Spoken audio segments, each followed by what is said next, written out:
Frédéric. Finalement, quand on regarde d'un point de vue de la fonction RH, le mentorat, ça participe plutôt de ce qu'on appelle le développement RH ou le talent, people, talent learning. Et quand on ouvre la boîte à outils du développement RH, on peut le mentorat, le coaching, mais on reviendra. On peut trouver le compagnonnage, on peut trouver le tutorat, on peut trouver le parrainage. Donc il y a un certain nombre d'outils, et la formation, bien sûr, qui peuvent en fait aider un collaborateur, un salarié dans l'entreprise à évoluer. Et chaque entreprise a finalement sa façon de le mettre en œuvre. Et c'est aussi en fait qui va être intéressant pour vous, c'est de voir par exemple comment, et je vais laisser la parole tout de suite à Eric, AXA a pris ce sujet-là dans les développements binômes. Alors AXA plutôt la partie gestion patrimoniale, hein, si oui, c'est ça, tout à fait. Pas investment management, c'est encore une autre branche, mais dans la partie en fait, gestion patrimoniale, comment ils ont mis en place ce type justement de développement et d'accompagnement de leurs collaborateurs. Alors en fait, je vous dirais que ça se fait relativement naturellement parce que c'est un peu dans les gènes du marché de l'assurance. C'est-à-dire qu'on a depuis longtemps travaillé en binôme. Mais ça se fait surtout le plus naturellement possible parce que vous donnez sur une ligne de vie professionnelle, avant l'entrée d'un nouveau collaborateur, qu'il soit salarié ou indépendant, sans le vouloir, on met déjà en place le mentorat. Pourquoi? Parce qu'aujourd'hui, on a 8 recrutements sur 10 aujourd'hui qui sont issus de la cooptation. C'est-à-dire qu'on a un salarié ou un indépendant en place qui, lui, déjà nous dit, voilà, moi j'ai quelqu'un dans mon entourage, dans ma famille, dans ma clientèle, dans mes fournisseurs, dans mes partenaires, qui pourrait intégrer le groupe. Et quand ça se passe ainsi, donc 8 fois sur 10, en fait, on a à ce moment-là tout de suite l'idée que cette personne-là, si elle le souhaite, le cooptant, va devenir le parrain ou le tuteur. Alors, c'est des termes qui varient en fonction des périodes, mais, donc il va avoir la charge, la charge ou le plaisir de travailler à ses côtés pour réussir, qu'il puisse réussir son recrutement, qu'il puisse réussir son intégration, et ainsi de suite. Les étapes qui suivent, en fait, une fois que cette personne-là va être intégrée, elle va intégrer à nouveau une autre équipe avec un animateur qui n'est pas un hiérarchique. C'est très important, je pense, sur cette notion de mentorat, et qui, lui, va faciliter sa montée en compétences, et ainsi de suite, et ainsi de suite. Et quand je parle de ligne de vie professionnelle, on va assez loin, parce que il y a quelque chose, par contre, qui est très normé. Je voyais le slide tout à l'heure sur le manager à potentiel. Par contre, on a un mentorat qui est très normé, qui est indiqué comme ça, lorsque on a décelé des compétences chez un collaborateur en se disant que celui-ci a des capacités à diriger, peut-être que l'on doit développer, il faut qu'il prenne confiance en lui, etc. Et donc on va désigner, souvent ça c'est un peu plus sur la base du volontariat, un N+2 ou un N+3, souvent d'une autre région, pour le mentorer en lui disant, avec effectivement des étapes très séquencées. Vous voyez la période de 9 mois pour accoucher, c'est à peu près ce qu'on évoque aussi en mentorat. Et pour finir sur la ligne de vie professionnelle, vous voyez là on est plutôt sur la recherche du futur cadre dirigeant que l'on va emmener gentiment vers son poste. Et pour finir sur la ligne de vie professionnelle, on a depuis quelques années en place le système de transition activité-retraite, où pendant 1 an ou 2 ans, on va payer le futur retraité plein gaz pendant 2 ans. Il n'a plus aucune seule obligation professionnelle, si ce n'est de mentorer la personne qui va le remplacer. Donc ça, c'est exceptionnel. Je vous garantis que tous les collaborateurs concernés ont le smile. Ça va très très bien pour eux. Donc voilà, je dirais de A à Z sur la ligne de vie professionnelle, on a cette notion de mentorat qui est toujours plus ou moins présente. Mais ça signifie par exemple que vous le faites, j'imagine, sur la base du volontariat. Donc ces personnes, en question, le dernier exemple que tu citais, sur la base du volontariat, parce que tout le monde ne peut pas être mentor nécessairement dans une organisation. Non, tout le monde ne peut pas. Il y a une carotte qui est généralement le côté pervers du mauvais mentorat, c'est la prime. On a parlé de cooptation, on a la prime de cooptation, on a la prime de tutorat, on a la prime de mentorat, on a la prime de transition. Donc ça, c'est un peu le mode de fonctionnement d'une grosse compagnie comme AXA. Et vous payez les primes. Nous, c'est moins. Mais si je le fais pour cette raison-là, je me trompe. Vraiment, on est plutôt dans le temps de la réflexion, de dire voilà, choisis ton mentoré ou ton mentoré t'a choisi. Parce qu'on a créé des liens. Là, je sors d'une convention avec 2200 personnes au Palais des Congrès. Et on le voit, cette notion de mentorat, elle est très puissante parce que très rapidement, les gens se retrouvent, on voit 2 par 2, tiens, comme par hasard, tu as retrouvé ton mentor qui t'a intégré dans l'entreprise il y a 20 ans. Ça va être assez drôle. Merci Eric. Pendant toute la présentation de Frédéric, on a abordé plusieurs fois le terme de coaching. Et c'est vrai que globalement, il pourrait ne pas y avoir trop de difficultés à distinguer le mentorat de la formation. Le mentorat du parrainage, ça peut être un peu plus compliqué. Et quand on a abordé en fait la série des ensembles mentorat coaching, c'est peut-être un peu plus diffus comme approche.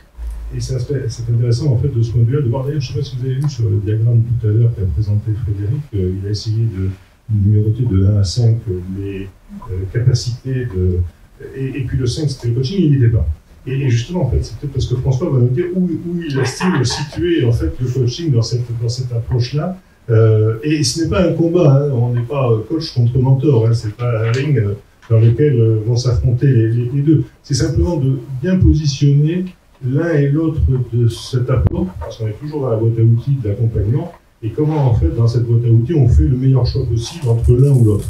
Alors peut-être que tu peux donner un peu plus d'éclairage justement sur toi, comment tu perçois à la fois le coaching, oui, mais surtout le mentorat versus le coaching dans une relation avec les salariés. Enfin, les salariés ou les collaborateurs d'entreprise. Et les managers en l'occurrence, puisque c'était le sujet essentiel.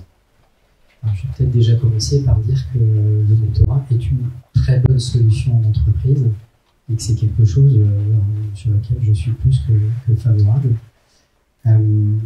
Je retrouve plein de points communs entre le mentoring et le coaching. Tu parlais de professionnalisme, tu parlais de seniorité.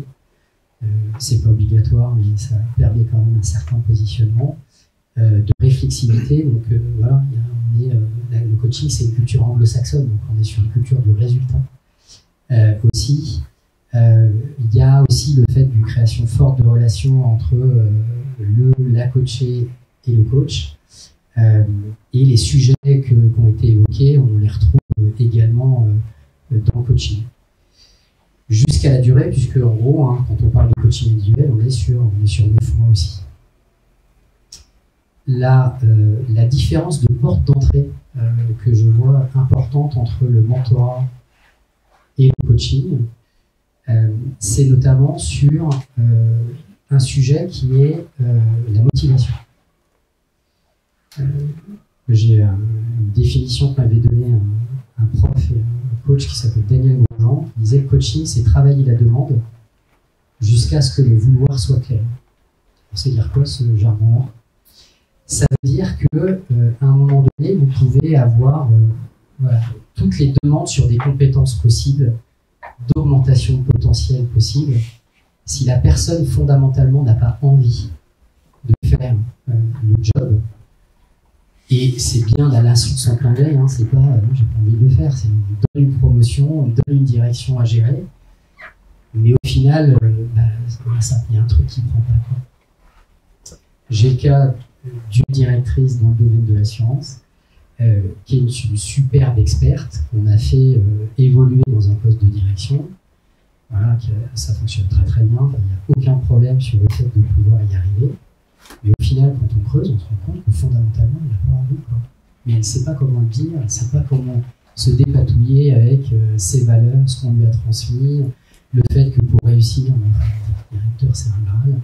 Donc il y a quelque chose qui m'apparaît comme vraiment important, c'est il y a le vouloir et le pouvoir, et à un moment donné, le coaching vient interroger le fait d'avoir envie de. Et il y a beaucoup de travaux qui sont faits sur la performance, et notamment ce qu'on appelle maintenant la performance durable, qui dépasse la performance économique. Et il y a un facteur qui est important, évidemment les compétences, mais c'est aussi la motivation. Et entre une personne qui est compétente et une personne qui est motivée, à un moment donné, les deux sont très très bien. La motivation peut permettre de déplacer les motivations.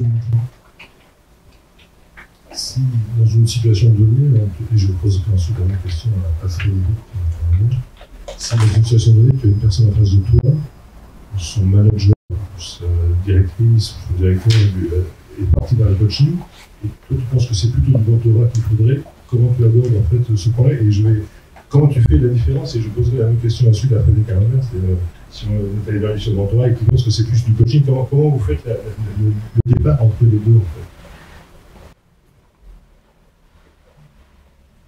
Alors, désolé, j'ai commencé par toi, donc il n'aime pas de réfléchir.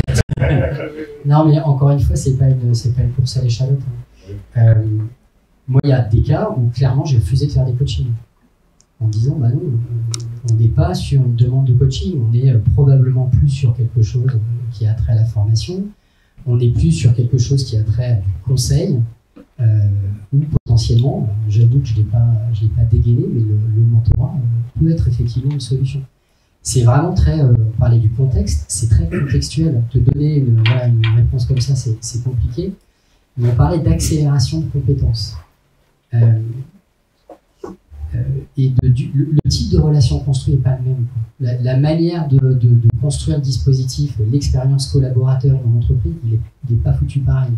Donc à un moment donné, le coaching, il apparaît vraiment à un moment où peut-être les moyens, on a tenté des trucs et puis voilà, ça vient pas. Quoi. Qu'est-ce qui fait que ça vient pas? Là où peut-être, mais Frédéric le dira mieux que moi, là où peut-être le mentoring, il y a quelque chose, et c'est pas du tout péjoratif, de posture haute, qui fait que non, il y a des expertises, il y a des gens qui sont des sachants en entreprise et qui sont capables d'accompagner le salarié, le dirigeant, le manager, dans sa recherche de compétences et de performance. Peut-être que tu vas ajouter quelque chose? Je vais prendre ta question. Oui. Alors, il y a deux questions. Il y a déjà comment je détecte qu'il faut du coaching quand je mentor. On va y répondre. On va prendre un exemple, c'est assez simple. C'est à un moment donné, la personne, on sent qu'elle bute sur quelque chose qui n'est pas de l'ordre de l'exécution. Voilà. Elle va taper sur des dimensions de valeurs, de croyances limitantes, etc. Et on va prendre un exemple simple. Communication avec une direction générale. Pas très compliqué. Donc, la personne doit afficher un rapport de communication et le présenter. Elle hésite, elle ne se sent pas à l'aise, etc. Il y a deux questions se posent. Est-ce que c'est elle ou est-ce qu'elle ne sait pas faire? Les deux seules questions, à mon sens. Première chose qu'on fait, c'est on le fait avec elle. Déjà, c'est ce qui s'appelle l'apprentissage. Il faut bien voir que c'est quand vous apprenez les choses, ça a un effet sur votre intériorité aussi. C'est-à-dire que vous êtes beaucoup plus à l'aise une fois que vous avez fait, que vous avez réussi, que quand vous faites, que vous ne savez pas trop faire et que du coup, ça vous met mal à l'aise. Donc il y a un effet de boucle qui est assez clair. Voilà. Donc on apprend, on essaye. Effectivement, le mentorat est une posture de confrontation positive, mais de confrontation. C'est vous avez quelqu'un en face de vous qui va vous exposer quelque chose que vous vous confrontez. Il faut l'accepter intelligemment. Et d'ailleurs, on parle de gens responsables. Donc ils prennent pas. Et ils sont eux-mêmes décideurs de la qualité de leur mentor. Un mentor est quelqu'un qui s'expose. C'est important à savoir. Donc vous faites ça, vous travaillez avec lui, vous le faites réfléchir, on fait l'exercice de la note de DG, on fait des tas de réflexions analytiques sur comment on structure le document, pourquoi, mais qu'est-ce qu'attend un DG, finalement? Est-ce que c'est ce qu'on lui dit? Est-ce que c'est percutant? Est-ce que la forme est bonne? Est-ce que le timing est bon, etc. Si on s'aperçoit qu'au bout de l'exercice qui se répète, on peut le faire 2-3 fois, la personne factuellement a vraiment un ressenti qui l'empêche d'être performante, clairement, on est dans le domaine du coaching. On n'est plus dans le domaine du mentorat. Moi, je ne sais pas faire. Et je me refuse de faire. Donc, comment je le détecte? Comme ça. Donc, si on estime avoir bien décortiqué le geste, si je suis en train de lire le livre de Bowman, qui est l'entraîneur de Michael Phelps et de Léon Marchand, la première chose qu'il fait, c'est qu'il décompose le geste. Il décompose le geste du nageur. Vous décomposez le geste, vous le faites avec la personne, vous la rassurez, c'est bienveillant, tout ce que vous voulez. Si elle n'y arrive pas, on est sur une autre chose. Et c'est quelque chose qui n'est pas de mon domaine à moi. C'est clair. Deuxièmement, comment on décide? On décide dans la perception que l'on a des gens. Moi, j'ai tendance à penser qu'il faut déjà essayer de faire le geste avant de dire qu'on ne sait pas faire le geste. Donc, il faut essayer de faire accompagner avant de se poser la question de ça. Et sur la motivation, le sujet de la motivation, c'est un sujet vaste, effectivement. Et donc, ça relève, dans le cas qui est présenté clairement dans le coaching et pas du mien. Il faut savoir qu'à la sortie d'un mentorat, les gens aussi se posent des questions. C'est-à-dire qu'il y a un autre effet qui est un peu side. Mais sauf que nous, on ne soigne pas ce sujet-là. Alors que le coaching, lui, il amène une réflexion de fond. Voilà. J'espère avoir été clair. Merci à vous deux. Justement, dans la dernière approche, un petit peu tout à l'heure de la présentation, Frédéric, on a à peine abordé un petit peu la question ensuite de la mise en pratique plus institutionnelle du mentorat dans l'entreprise ou dans l'organisation. Comment est-ce qu'on y arrive? Comment est-ce qu'on part éventuellement d'une culture spécifique? Et là, je vais revenir sur le compagnonnage que je citais tout à l'heure, pour deux raisons. D'abord parce qu'on est dans une ville, à Tours, qui a son musée du compagnonnage, et je pense que c'est extraordinaire d'avoir ce musée à Tours sur ce sujet. Et aussi parce que dans l'armée de l'air, la réflexion, je crois, est partie en fait de cette approche-là culturelle du compagnonnage pour arriver progressivement au mentorat et à son institutionnalisation au sein de l'organisation. Olivier, tu peux nous en dire un petit peu plus, justement, comment vous avez progressé et avancé sur ces sujets? Oui, effectivement. Dans l'armée de l'air et de l'espace, on est très attaché à la transmission main à main, sur des métiers particulièrement techniques, du pilotage jusqu'au mécanicien, mais qu'on a aussi développé pour les métiers tertiaires, les métiers un peu plus administratifs. On a estimé qu'effectivement, au-delà du savoir-faire, il y avait aussi le savoir-être à pouvoir transmettre. Et lorsqu'on commence à parler de savoir-être, effectivement, en particulier dans la capacité à pouvoir encadrer des équipes et à commander, et ben on commence à se rapprocher un petit peu du domaine de l'intelligence émotionnelle, les capacités à pouvoir effectivement faire face à des situations très concrètes, et on rentre petit à petit dans les domaines du mentorat, avec effectivement cette capacité à déterminer quand on pourrait effectivement proposer un mentorat à un aviateur.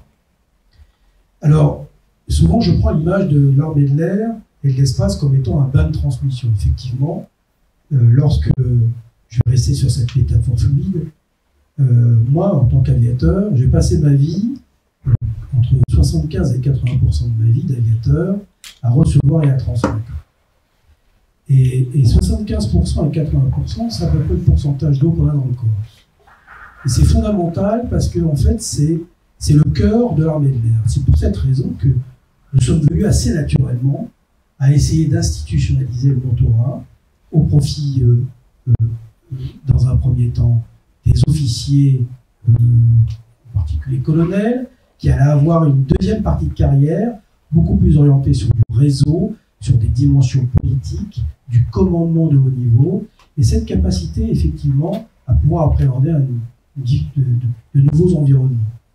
Alors, on a essayé, et on continue à le faire, de s'appuyer sur un réseau qui s'appelle le réseau ADER, qui est un réseau très important pour l'armée de l'air. Ce sont les réserves de la réserve citoyenne, ce sont des hauts responsables, des responsables, des chefs d'entreprise, dans les domaines, peut-être que parmi d'entre vous, il y en a qui appartiennent, et qui, effectivement, ont une vraie expérience dans un certain nombre de domaines qui ne sont pas forcément connus par les colonels qui, eux, effectivement, ont vécu une vie opérationnelle très intense, qui les a peut-être éloignés d'autres situations.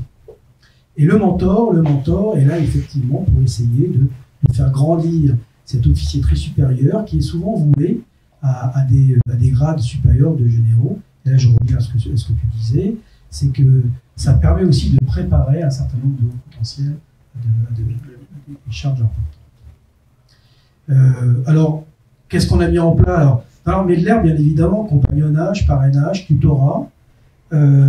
C'était tellement évident qu'on puisse effectivement aboutir à ce mentorat qui effectivement prend des formes particulières et qui n'est pas très éloigné, d'un parrainage sur les pratiques managériales, les pratiques de commandement et les mises en situation réelles.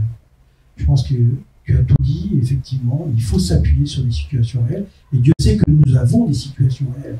Dans les armées, je vous ai parlé de 80-20 à 80%, je prends de l'information et j'en cède, je transmets. Les 20% qui restent, j'avais oublié, c'est l'opérationnel. C'est l'action opérationnelle pure. Là, effectivement, le but du mentorat, c'est de permettre aux aviateurs qui arrivent à des niveaux assez élevés de pouvoir faire face à des situations nouvelles pour pouvoir agir dans la meilleure disposition face à des situations nouvelles et complexes aussi. Où il y a les lignes militaires et d'autres lignes d'opération qui effectivement complexifient énormément la prise de décision. Et, encore une fois, ce mentorat, c'est quelque chose qu'on met en place. On s'est beaucoup rapproché des grandes entreprises comme Thales, qui nous a beaucoup aidés.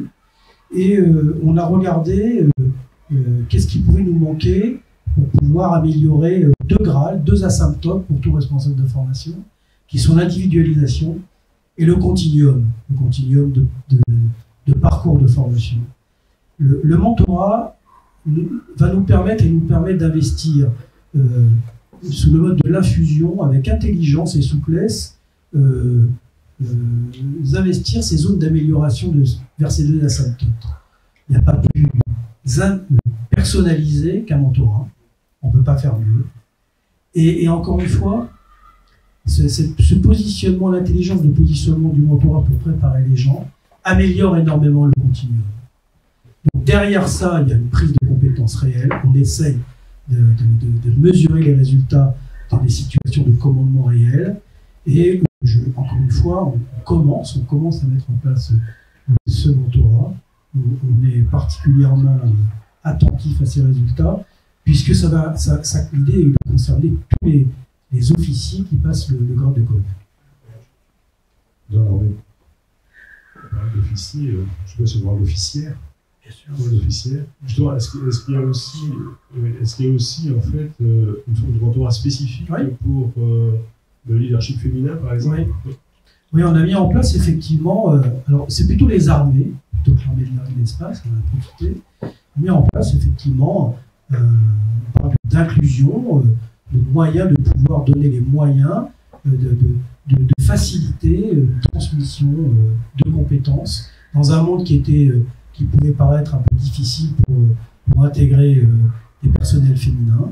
Et donc, c'est en particulier à des niveaux assez élevés, pour éviter justement ces phénomènes de plafond de verre, on propose un certain nombre de mentorats qui a donné de satisfaction et qui donne d'excellents résultats, en particulier lorsque les gens finalement s'imposent des contraintes, des difficultés qui n'existent pas. Le mentorat fluidifie un petit peu ces situations et permet aux jeunes femmes et aux cadres féminins de pouvoir effectivement jouer leur rôle au sein de l'institution.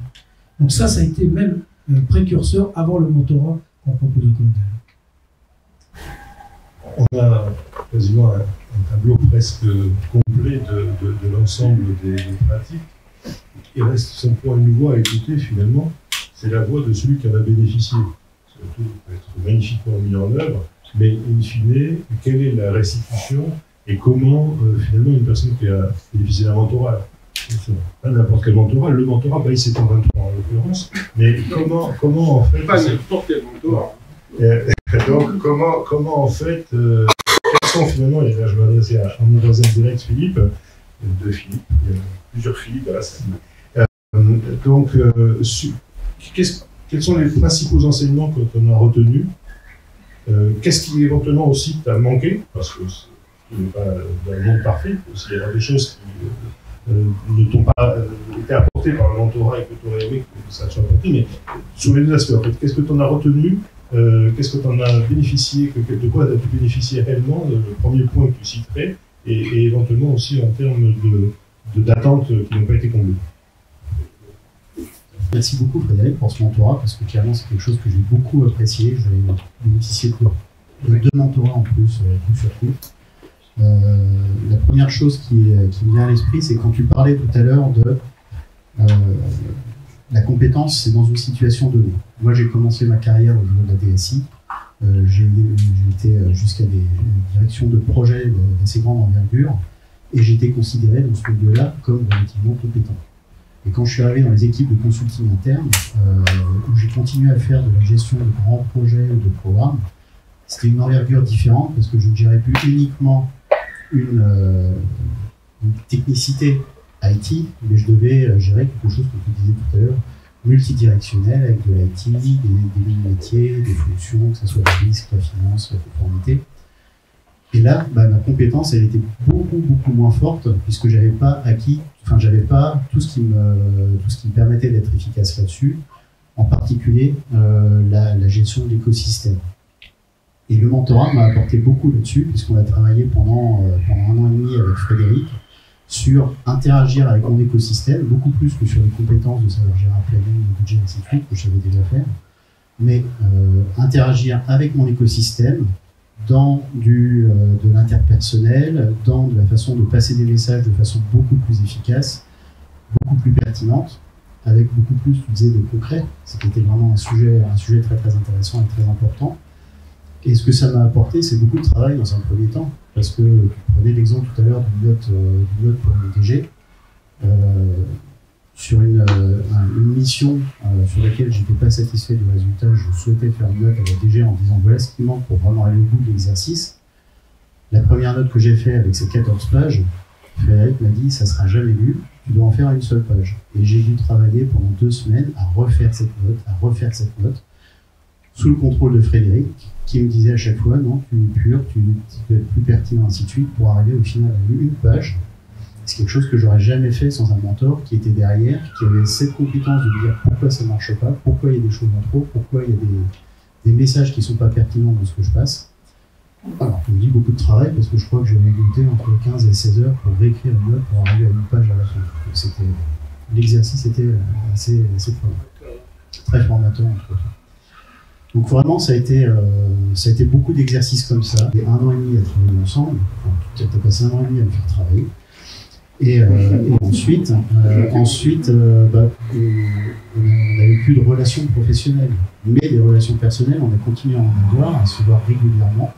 Parce que dans ma carrière, quand j'ai des questions assez structurantes, il m'arrive encore d'aller voir Frédéric et puis de lui poser la question « Qu'est-ce que tu penses de ce mouvement? Qu'est-ce que tu penses de cette position ?» Il est toujours de très bons conseils en plus. Donc, merci. Et pour répondre à ta dernière question, qu'est-ce qui me manquait? Il m'a manqué ce que Frédéric disait tout à l'heure, des choses sur lesquelles il ne pouvait pas agir. Des blocages vis-à-vis de certaines personnes, des blocages vis-à-vis de certaines postures que je devais avoir. Et j'ai réussi à débloquer un certain nombre de ces sujets grâce à du coaching par ailleurs. Il y a beaucoup de choses.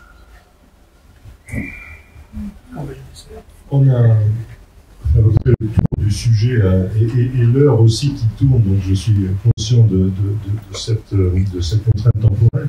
Néanmoins, il y a peut-être des questions par rapport à toutes les informations que vous avez reçues ce soir, à la fois sur les retours d'expérience qui viennent de vous être donnés, sur la présentation en amont de Frédéric. Donc n'hésitez pas, peut-être qu'on a, je sais pas, je me tourne vers le timekeeper. On est bon. Ça va, alors. On a un peu de temps pour des questions éventuelles. Super. Moi j'en ai une, je veux bien en poser une, parce qu'il y a une personne qui est partie mais qui m'a transmis la question. C'est bien. Merci beaucoup. Il faudra lui transmettre la réponse. Évidemment, c'est prévu, on a une belle captation vidéo pour ça. Alors, du coup, la question était quelle était la différence entre mentorat et tutorat et quid du processus d'identification dans la relation mentor-mentoré? Qui veut répondre à ça? Oui, au moins la deuxième. Je laisserai pour la différence tutorat que je ne connais pas. J'essaie de parler que de ce que je connais. Donc je parlerai de l'apaiement. Comment on appaire un mentor et mentoré. Alors déjà, il y a des conditions pour être mentoré qui sont... alors déjà, il faut la situation, c'est l'intérêt à être mentoré. Mais il y en a au moins 3. Elles ne sont pas toujours agréables à entendre. Il faut vouloir. Enfin, il faut que la personne qui va être mentorée veuille. Mais veuille. Réellement. Veut progresser. Deuxièmement, il y a un sujet d'ego. Donc, pour ceux qui ont aussi un sujet d'ailleurs dans le coaching, vous ne serez pas, mais il y a un sujet d'ego. Parce qu'il va être confronté à un effet miroir, naturellement. Même si ce n'est pas l'objet du mentorat. Ce n'est pas l'objet du mentorat de mettre les gens en porte-à-faux dans leur conviction de qualité. Quel sujet d'ego. Et troisième, c'est un sujet de potentiel. Entre les gens qui croient avoir du potentiel et ceux qui le révèlent, qui en ont réellement, il Dans la réalité, il y a ce sujet. Donc déjà, avant l'appairement, il faut déjà choisir ça. Comment on appaire un mentor et un mentoré? À mon sens, c'est une réflexion sur où c'est que la personne qui est mentorée doit s'épanouir professionnellement, c'est quoi ses domaines de progression, et c'est quoi le domaine, et pour le mentor, est-ce qu'il a ce domaine de compétences et de connaissances dans sa banette suffisant pour apporter quelque chose à l'autre. Mais ça ne suffit pas, c'est là où je parle de professionnalisme. Il ne faut pas non seulement avoir fait les choses, mais il faut avoir pris du recul sur ces pratiques. Et tout le monde n'a pas pris du recul sur ces pratiques. C'est-à-dire que les gens mentorent naturellement, mais finalement, il faut savoir utiliser des référentiels, il faut savoir avoir des cadres de référence. Donc, le mentor lui-même devrait être éduqué en termes de savoir-faire, de contenu. Et deuxième sujet, et ça c'est à mon avis un sujet en devenir, c'est le processus d'interaction. C'est-à-dire que mentorer, alors dit comme ça, et merci Philippe, ça semble super. Dans les faits, quand j'ai eu d'autres mentors, quand vous retrouvez face à un mentoré, c'est complexe, c'est pas simple du tout. Et donc l'autre argument, c'est est-ce que votre mentor a déjà mentoré ou a une compétence vraiment dans le mentorat. Donc c'est pas simple, donc ça passe à mon avis par les solutions que j'ai, dans l'appareillement il y a ce modèle de compétences, il y a la formation des mentors, il y a le choix des mentorés sur ces critères-là, d'accord, et les organisations apprennent au fur et à mesure en fait, c'est-à-dire elles lancent les programmes et puis elles apprennent. Donc l'appareillement c'est quand même, moi je suis pas pour l'appareillement automatique, hein. C'est du tout. Je pense que c'est un sujet humain. Et ça mérite un peu plus d'intérêt que faire tourner une machine en expliquant que ça va taper du chat GPT 4.0 et que ça va vous sortir le résultat. Voilà. En tout cas, pour la différence, je ne sais pas. Et sur la différence avec Tuteur, est-ce que l'un d'entre vous veut se lancer? Je vais essayer, au moins dans l'armée de l'air. Effectivement, tout ce qui est tutorat concerne plutôt des intégrations, la capacité à intégrer les gens et à leur expliquer l'environnement dans lequel les gens travaillent. Alors que le mentorat, on est vraiment sur des acquisitions de compétences. Voilà comment je ferai la différence. C'est très à la mode l'onboarding, vous savez, des jeunes dans une institution. Cet onboarding intègre pour l'armée de l'air une phase de tutorat assez importante et assez essentielle aujourd'hui, pour nous assurer la fidélisation des gens. D'autres questions à la salle? Oui. Merci d'ailleurs pour l'ensemble des explications. Je veux juste savoir quel conseil vous donneriez à un manager qui soit dans le cadre effectivement d'un coaching ou du mentorat pour un de ses collaborateurs, parce que souvent les existences sont à l'intérieur de l'entreprise. Quelles doivent être effectivement les choses à prendre en considération dans l'environnement de l'entreprise justement, et quels sont les principaux freins que vous avez déjà décelés pour lui permettre, pourquoi pas, je dirais peut-être, c'est un peu travailler comme mot, mais vendre cette prestation à sa société sur le fait que pour faire monter en compétence un de mes collaborateurs, dans un cadre, s'il a besoin de livrer quelque chose de quantifiable, de faire appel à un coach, ou si c'est pour plus dans le cadre de l'établissement personnel, la montée en compétences sur le long terme, etc., de faire appel au mentor. Quel conseil vous pouvez me donner?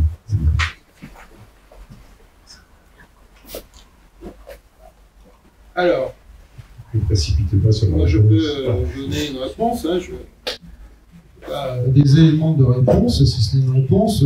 J'ai mentoré une fois quelqu'un, et parce que j'aime beaucoup avoir des retours clients, et je lui ai présenté notre présentation commerciale, et je lui ai dit si tu avais ça, est-ce que tu serais intéressé, est-ce que tu nous achèterais? Il m'a dit non, je sais que ça marche bien, mais je ne saurais pas le vendre à mon supérieur. Donc, et c'est pour ça qu'aujourd'hui je parle. Voilà, l'élément de réponse. C'est que la compréhension du dispositif mentoral managérial est globalement, on va dire, de maturité très diverse dans les entreprises.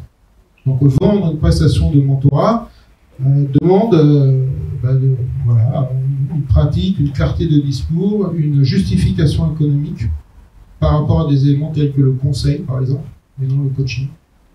C'est pour ça qu'on va chercher des éléments de justification économique dans le mentorat. Mais c'est voilà, c'est donc difficile. Donc tout dépend qui achète. Je vais aller un peu plus loin. Si c'est la DRH, il faut qu'il se rentre dans son sujet et c'est une question de maturité, de compréhension, etc. et d'acceptation. Si c'est un opérationnel, c'est une question de maîtrise de budget de ses coûts de formation. Tout simplement. Parce qu'il a la latitude de prendre un mentorat sur son budget. Bon, c'est très pragmatique. Hein, c'est ça les freins aujourd'hui que moi, dans ma pratique, moi, je ne sais pas général nécessairement, je rencontre. Et donc, effectivement, aujourd'hui, la majorité de nos mentorats sont issus de demandes d'opérationnels. Et là, à peine on commence à avoir en face de nous des DRH. Donc c'est dans cette situation-là que c'est compliqué. Donc ça dépend beaucoup de sa relation au DRH, ça dépend beaucoup de sa capacité budgétaire. Après, entraîner la réflexion sur le sujet de il faut y aller au moins une fois pour voir. Si les gens ont les mains libres, le discours est assez intéressant. Donc ils ont plutôt envie d'y aller. Voilà. Je peux apporter peut-être un élément de réponse complémentaire. Il y a un élément qui peut être fait et facilement fait, c'est la rencontre.